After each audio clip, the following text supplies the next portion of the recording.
Asipul is one of the 11 municipalities of the province of Ifugao, known as the Land of Beauty and Harmony.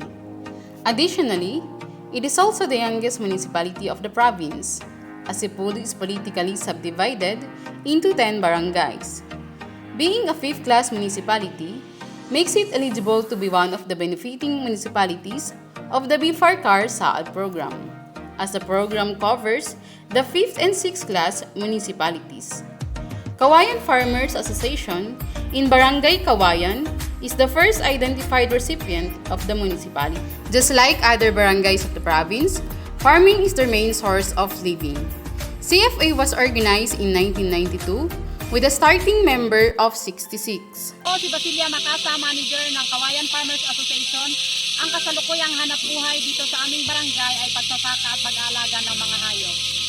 Ngunit sa taong 2023, mapalad ang aming barangay na kami ang napili ng BFAR-CAR Saad program.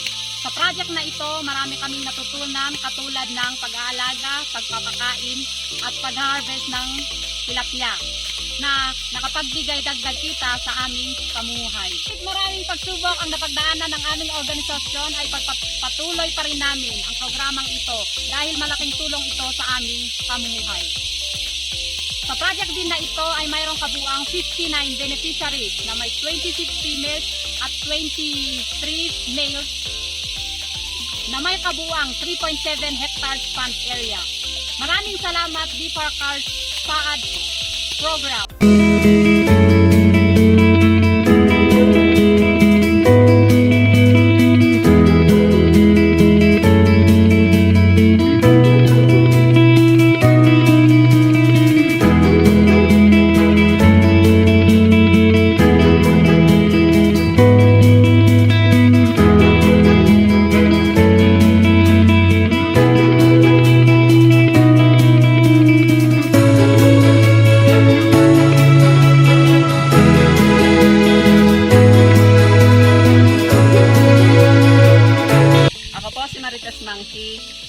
Noong wala pa itong Saad program, ang dati ko pong ginagawa ay nagtatanim ng gulay, nag-aalaga ng hayop, coffee processing, at ginger production.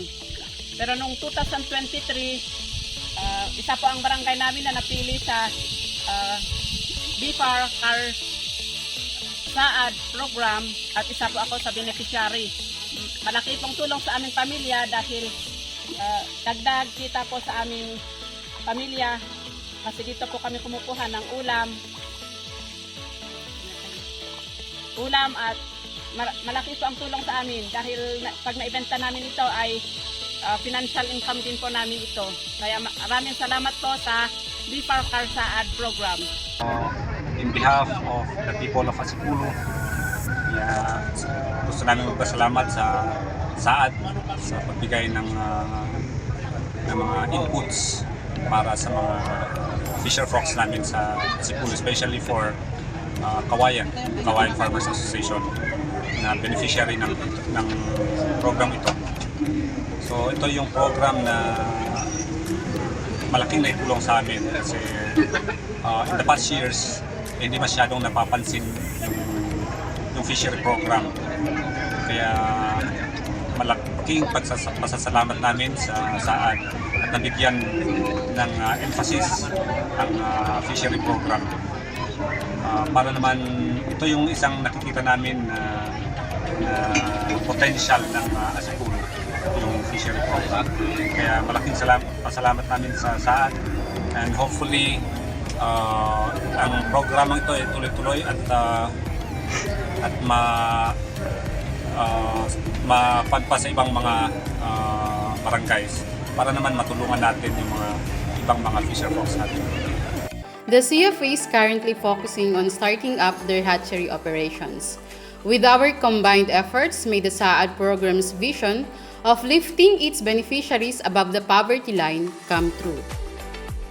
Maraming salamat!